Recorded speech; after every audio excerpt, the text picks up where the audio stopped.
Hey everybody, I hope all's well. You'll notice I'm in my office studio instead of outside. It's just still a little too cold and windy and wet and rainy for me. So I hope everybody's doing well. I just want to remind you that I'm only going to be doing a couple more Facebook Lives, and then I'm going to be moving all of my content, most of my content. I'll still do some things on Facebook, but most of my regular content to TikTok. They'll be shorter, quicker, easier to digest, and hopefully that'll allow me to do more content on a more regular basis. So check me out there. My handle, I think is that the right word? is @LocateCoaching. Okay, so I have notes as usual. I have two-sided notes. So part of that's because this is kind of an interesting topic, and I really want to capture all the details. So here we go. All right, how to deal with your narcissist. Use your emotions wisely. Use them to your benefit and manage them, even those negative emotions. And we're going to get to this. There are no negative emotions. Every emotion that we feel has a purpose and a reason, and therefore is not a bad thing ever. Okay, so the most important thing in this is using those negative emotions to keep yourself fired up. So one of the main purposes of an emotion like anger is to help you act. It's your body's way of saying something isn't right and you need to do something. So keep that in mind as we kind of go through. I will use anger throughout the live as an example. We'll keep coming back to that consistently.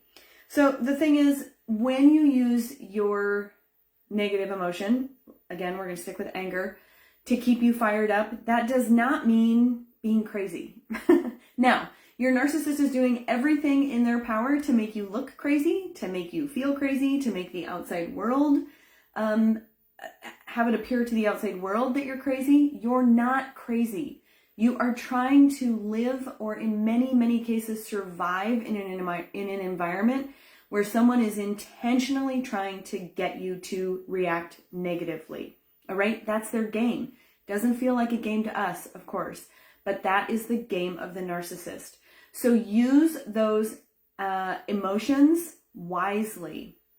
There are ways to harness your anger while also remaining calm and rational and reasonable. It takes practice, but it can be done for sure. One of the reasons that the narcissist wants the environment to seem crazy is because then you feel off balance. It's intended to make you feel off balance and to really enhance those negative emotions so that you'll react. So one of the tips I'm going to give you is, and the theme has been throughout all of these Facebook Lives, is to be really, really, on the one hand, proactive about where you are in the situation, and also to absolutely not be reactive, right? We've had several Facebook Lives where it's been clear your head, take time, process through it, take a walk, move. All of these tips will work when the narcissist is really needling you because they know your hot buttons more than anyone else. And when they're really needling you on that emotional basis, if you can keep all of those previous tips in mind, those tricks in mind, it'll help you harness those negative emotions. Okay.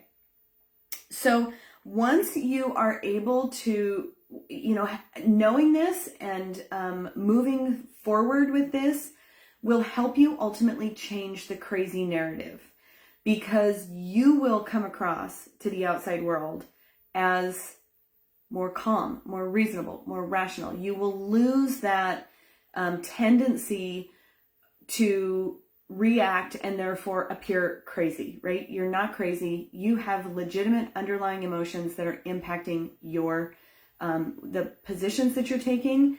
But the more that you can manage those emotional reactions when they do happen and put them off so that they're significantly calmer, that you're calmer when you have to respond to something, will help you change that crazy narrative. I'm going to keep doing it in quotes because you are not crazy. The narcissist is trying to make you crazy.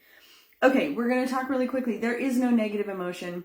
Every emotion we have for a reason. And those, we have a society and a culture that makes us think that those emotions are negative. The reality is, if you are feeling angry, there's a purpose for that.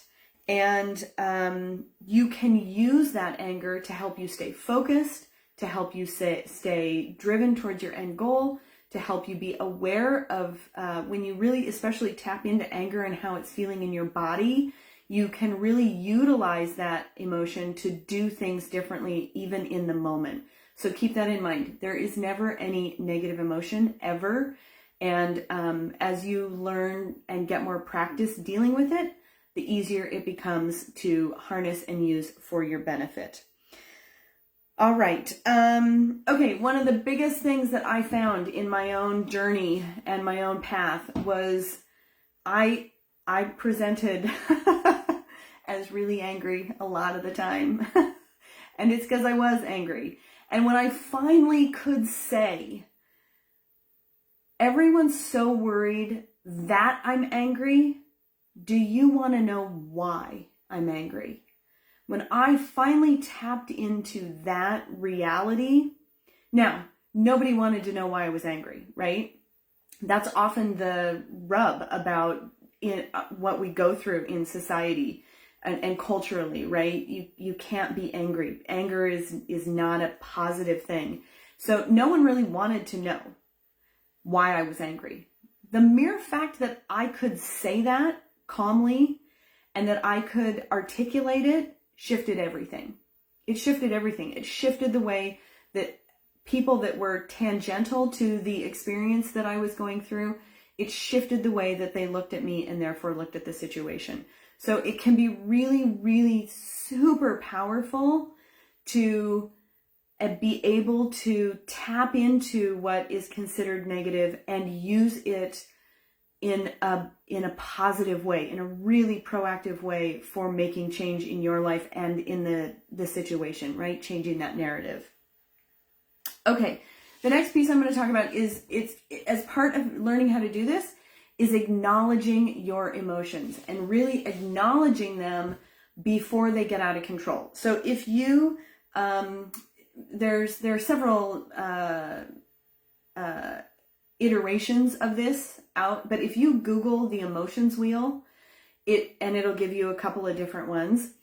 But the idea is there where it shows you the range of emotion. So anger really starts out as frustration or irritation, and it grows a little from there. It gets to anger, and then it goes to rage. So if you have the ability, as you're learning through this process and practicing, to catch what the emotion is that you're feeling somewhere along that range before it gets to wherever you are in the emotional wheel to its most extreme, that will really help you be aware of how you're feeling, be able to process it, be able to acknowledge it, be able to articulate it, and that will have an impact on the way that others see you. And again, I'm not saying that we should live our lives based upon how other people see us. That's not what I'm saying at all. What I'm saying is, when you are controlling that narrative, the narcissist has less power and control over you, and they have less power and control on the other people that are involved in your situation. So that's why it's so powerful to be able to acknowledge your emotions, to really accept where you are and move through them in a way that really helps you take back your power, take back your narrative, and not let the narcissist be controlling everything. All right. Okay. So I'm not really sure I've covered this in Facebook Lives in the past in terms of this series about narcissists. What I have covered in my podcast, and I've talked about before, is the science of hope. And I really want to stress to you that this process can feel so impossible. It can feel so, when you're in the middle of it and you are surviving, let alone, you're just surviving, you're just getting by.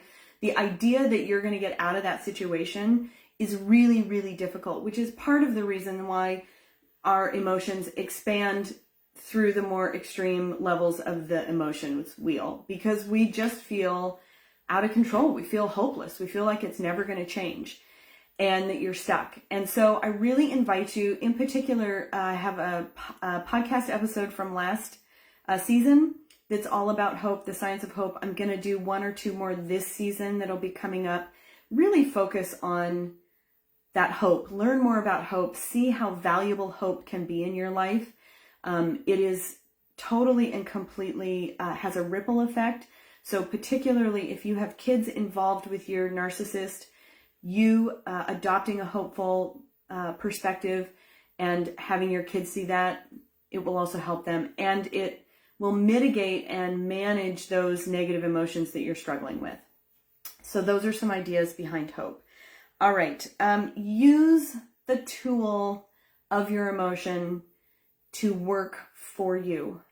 There is nothing more powerful than your ability to learn to understand how you feel. Again, sometimes you got to go into your body for that, to understand how you feel, where you are, what that means, and then use it for your benefit. Again, I'm going to come back again and again to telling you that when you are in a relationship with any kind of narcissist, their goal is to maintain power and control, and part of that control is the narrative that's happening while you are in it.